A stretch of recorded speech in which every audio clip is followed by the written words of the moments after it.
Dear students, today we are going to start chapter number 10, gravitation. सबसे पहले तो gravitation होता क्या है इसके बारे में हम पढ़ते हैं।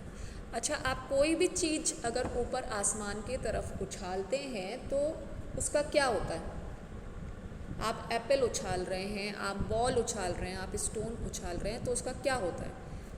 वो जो भी आपका ऑब्जेक्ट है जिसको आप अपवर्ड थ्रो कर रहे हैं, वो एक हाइट अटेन करने के बाद नीचे वापस से ग्राउंड पे आता है। ठीक है, तो ये क्यों आ रहा है?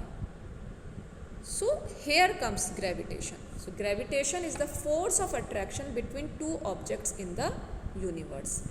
अब यहाँ पे फोर्स ऑफ अट्रैक्शन कौन से दो ऑब्जेक्ट के बीच में चल रही है? अगर मैं एक बॉल को ऊपर उठा करके फेंक रही हूँ तो जो फोर्स ऑफ अट्रैक्शन है वो अर्थ के और उस ऑब्जेक्ट के बीच में है, जिसकी वजह से वो ऑब्जेक्ट वापस से after attaining a certain height it comes down to the ground.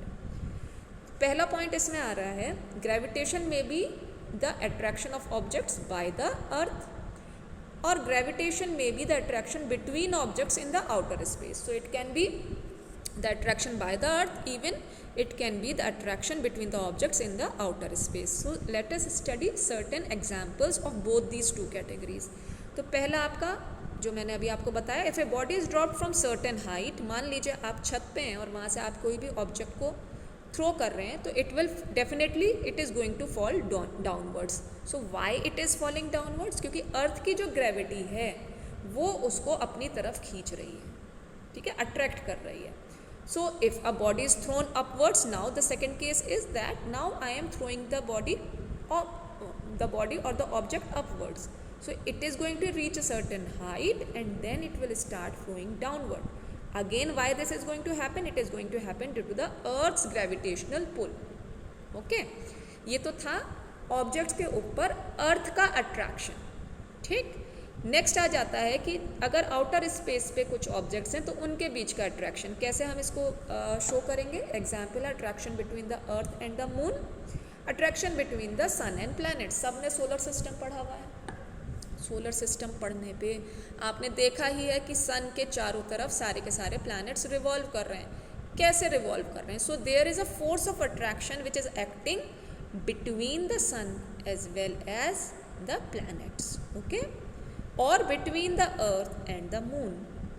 So this comes under, these two examples comes under the gravitation that which may be in the outer space between the two objects. Now comes the second point, which is the centripetal force. So what do you understand by the centripetal force? Let us read this. When a body moves in a circular path, it changes its direction at every point. हर एक point पे, ये हम लोगों ने laws of motion में भी पढ़ा था, सर्कुलर मोशन में. जैसे भी आपके जो भी ऑब्जेक्ट, अगर आपने एक स्टोन पे थ्रेड बांध करके उसको आप राउंड सर्कुलर मोशन में मूव करना शुरू करें तो at each and every point it is going to change its direction. ये हम लोग पढ़ चुके हैं. The force which keeps the body in the circular path acts towards the centre of the circle and this force is known as centripetal force. तो जो force इस object को सर्कुलर पाथ में मेंटेन करे हुए है, that force is known as centripetal force. कौन सी force? The force which keeps the body in the circular path. किसी भी बॉडी को सर्कुलर पाथ मेंटेन करा रही है जो force, it acts towards the centre of the circle. वो कहाँ पे एक्ट कर रही है? सर्कल के सेंट्रल पॉइंट पे वो फोर्स एक्ट करती है, और यही फोर्स रिस्पॉन्सिबल है बॉडी सर्कुलर मोशन को शो कर रही है, सर्कुलर पाथ को फॉलो कर रही है. And this force is known as the centripetal force. If there is no centripetal force, the body will move in a straight line tangent to the circular path. अगर obvious सी बात है, अगर centripetal force नहीं होगी तो कोई भी ऑब्जेक्ट जो है आपका सर्कुलर मोशन में नहीं चल पाएगा, वो आपका टेंजेंशियल चला जाएगा स्ट्रेट लाइन में. ओके, स्ट्रेट पाथ फॉलो करेगा. सो स्टूडेंट्स, हम लोग यहीं पे स्टॉप करेंगे and then in the next lecture we are going to study about the universal law of gravitation. Thank you very much.